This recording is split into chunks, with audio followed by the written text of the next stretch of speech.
لیکن اس کو بھی میں سخت ترین نہیں کہتا. حضور صلی اللہ علیہ وسلم کے لیے ذاتی طور پر جو سخت ترین مرحلہ آیا ہے وہ یوم طائف کا، جس کی ایک گواہی حضور کے اپنے قول میں ہے کہ حضرت عائشہ نے ایک مرتبہ پوچھا رضی اللہ تعالی عنہ کہ کیا آپ پر یوم احد سے بھی زیادہ کوئی سخت دن گزرا ہے؟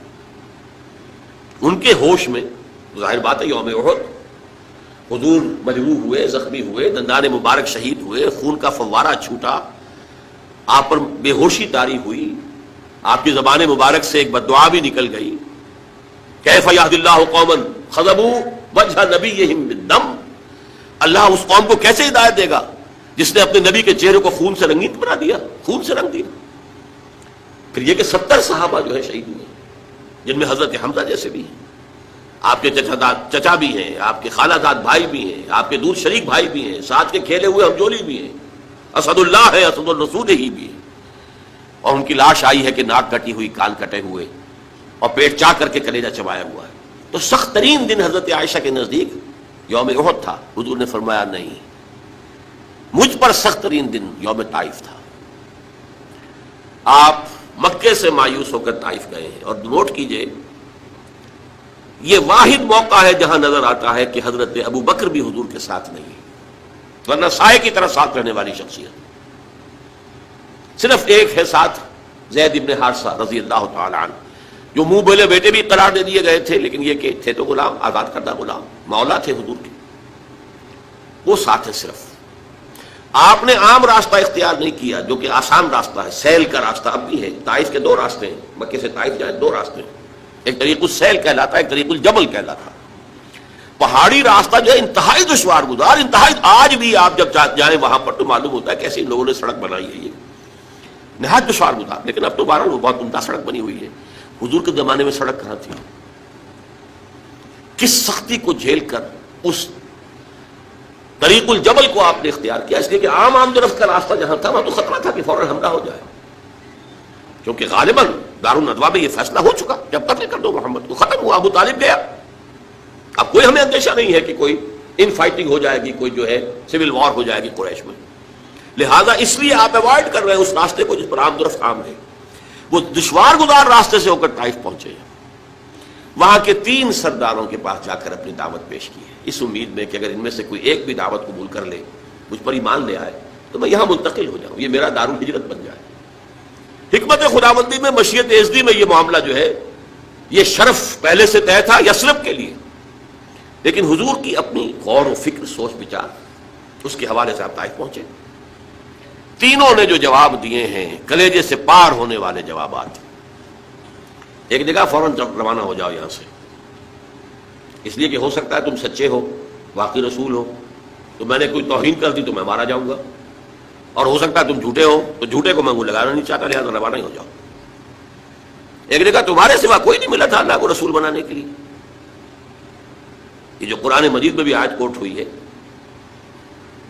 من قریتین عظیم، یہ جو کوئی رجل ہوتا، کوئی شخص جو ان 2 بستیوں میں بڑی عظمت والا ہوتا، دولت والا ہوتا، ولید ابن مغیرہ کی طرح اس کی جائیداد مکے میں بھی ہوتی، مدینے اور طائف میں بھی ہوتی، تو ایسا شخص نہیں ملا تھا اللہ کو کوئی نبی بنانے کے. تم جیسا یتیم مفلوق الحال، جس کا اپنا کوئی سرمایہ تھا ہی نہیں، جس کے لیے سرمایہ بھی اگر کوئی تھا تو بیوی کا تھا، وہ اللہ نے چنا.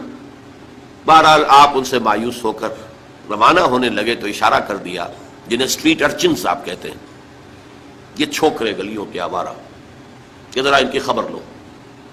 انہوں نے پتھراؤ شروع کیا ہے. اب ظاہر بات ہے کہ حضرت زید ابن حارثہ اگر وہ سامنے سے آ کر حضور کو شیلڈ کرتے ہیں، وہ پیچھے سے پتھراؤ کرتے ہیں، سائڈ سے کرتے ہیں. وہ پیچھے جاتے ہیں تو سامنے سے پتھر آ رہے ہیں، تاک تاک کر ٹخنے کی ہڈی کو نشانہ بنا کر، اور یہ کہ اس سے جو خون بہ رہا ہے وہ جا کر نالین کے اندر جم گیا ہے. وہاں سے پھر ذرا آپ نکلے ہیں، ایک جگہ ٹھہرے. زیادہ تفصیل میں نہیں میں جا رہا، لیکن خاص طور پر یہ نوٹ کرا دینا چاہتا ہوں کہ حضور کی زبان مبارک پر فریاد آ گئی، اللہم الیک اشکو ذوف قوتی وقلت حیلتی وہوانی علی الناس. اے اللہ تیری ہی جناب میں فریاد کرتا ہوں اپنی قوت کی کمی کا، اپنے وسائل کی کمی کا، اور لوگوں کے سامنے جو رسوائی ہو رہی ہے. رسوائی، یہ رسوائی مکے میں نہیں ہوئی تھی کبھی، یہ پتھراؤ مکے میں نہیں ہوا تھا کبھی. اللہم الیک اشکو ضعف قوتی وقلت حیلتی وہوانی علی الناس الی من تکلنی، اے اللہ مجھے کس کے حوالے کر دیا ہے، الی بعید یتجہمنی اور الی عدو ملکت امری، کیا وہ دور دراز کے لوگ جن کا مجھ سے کوئی تعلق ہی نہیں ہے ان کو مجھ پر حملہ کرنے کے لیے کھلی چھوٹ دے دی، اور کیا دشمن کے حوالے مجھے کر دیا کہ جو چاہے کر گزری. یہ فریاد ہے. لیکن اس کے بعد وہ مقام عبدیت غالب آتی ہے.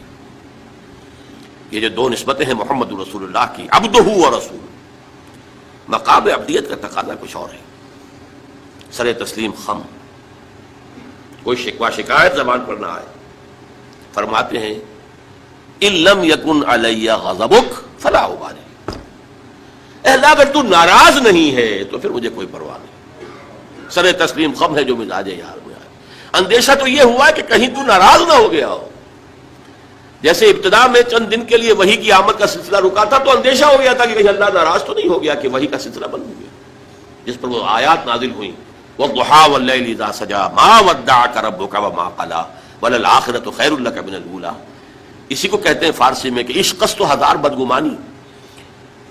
جہاں عشق کا اور محبت کا معاملہ ہوتا ہے تو بڑی جلدی بدگمانی پیدا ہو جاتی ہے. کہیں کوئی ناراض تو نہیں ہو گیا کسی وجہ سے، میری کوئی بات جو ہے کھل تو نہیں گئی کسی چیز سے، کوئی ایسی تو نہیں کہ ناگواری محسوس ہوئی ہو.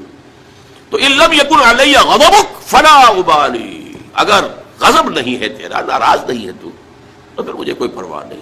اعوذ بنور وجهک الذی اشرقت له الظلمات، میں تیرے چہرے انور کی اس ضیاء اور نور کی پناہ میں آتا ہوں کہ جس سے تمام اندھیارے جو ہیں وہ دور ہو جاتے ہیں.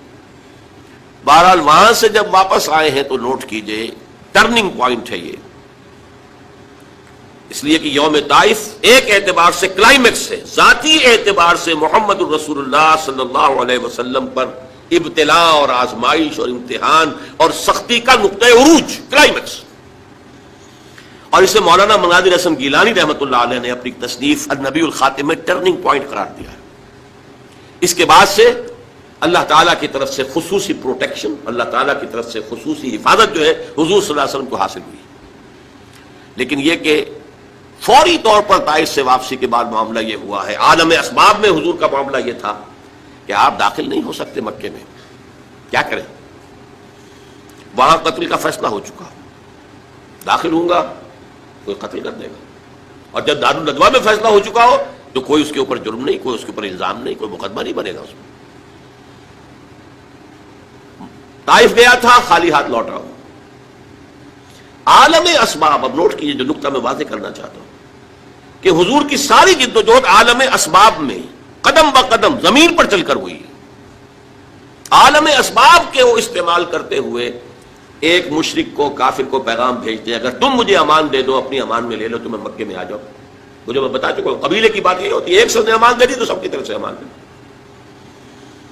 اس نے انکار کر دیا. پھر زید بن حارثہ کو دوسرے کے پاس بھیجا، اس نے بھی انکار کر دیا.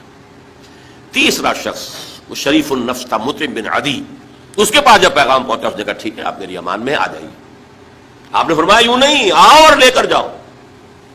اس کی وجہ کیا ہے کہ میں اگر ایسے ہی مکے میں داخل ہو جاؤں فوراً مجھ پر حملہ کر کے ختم کر دیں تو لوگ تو کہیں گے ہمیں کیا پتا تھا کہ مطعم بن عدی نے امان دی ہے. We didn't know it. لہذا آؤ اور لے کر جاؤ. اس درجے اسباب جو ہے دنیاوی، یہ عالم اسباب ہے، اور یہاں جو جد و جہد کرنی ہے اس عالم اسباب کے اندر رہتے ہوئے کرنی ہے. ان اسباب کو بروئے کار لا کر کرنی ہے، انہیں استعمال کر کے کرنی ہے. لہذا آپ نے ایک مشرک کافر کی امان لینی قبول کی، اور پھر وہ مطعم بن عدی آیا ہے ہتھیار سجا کر، 6 بیٹے ساتھ لے کر، 6 بیٹے ہتھیاروں سمیت، اور کہتا ہوا میں نے محمد کو امان دی ہے، آج سے محمد میری امان میں. تب مکے میں داخل. یہی وجہ ہے کہ حضور کو اتنا پاس تھا اس کے اس احسان کا. غزوہ بدر میں جب 70 قیدی قریش کے حضور کے ہاتھ میں تھے، اسیران بدر، حضور نے فرمایا تھا کہ اگر آج مطعم بن عدی زندہ ہوتا اور وہ سفارش کرتا تو میں ان 70 کے 70 کو چھوڑ دیتا بغیر کسی فدیے کے. لیکن یہ کہ مطعم بن عدی کا اس دوران انتقال ہو چکا تھا، وہ اسی حالت کفر و شرک کے اندر مر گیا. میں نے کچھ جھلکیاں آپ کو دکھائی ہیں. یہ 10 برس ہیں. حضور کا جو انقلابی جد و جہد کا عرصہ ہے وہ 20 برس کا ہے. عرب میں انقلاب کی تکمیل جو ہے سن 8 ہجری میں ہو گئی. مکہ فتح ہو گیا، طائف فتح ہو گیا، حنین میں فتح حاصل ہو چکی ہے، عرب میں انقلاب ہو گیا. لہذا 12 برس مکے کے اور 8 برس مدینے کے شامل کر لیجئے، 20 برس ہے. ان 20 کو 2 حصوں میں تقسیم کیجئے، 10 سال ادھر 10 سال ادھر. پہلے 10 سال کا حاصل یہ ہے جو میں نے آپ کے سامنے رکھ دیا کہ کل 125 یا 150 افراد ایمان لائے. آپ کی یہ حیثیت نہیں تھی کہ آپ مکے میں اپنے بل پر ان ہز اون رائٹ آپ قیام کر سکیں، لہذا آپ نے ایک کافر اور مشرک کی امان لی. یہ ہے 10 برس کی محنت شاقہ کا حاصل.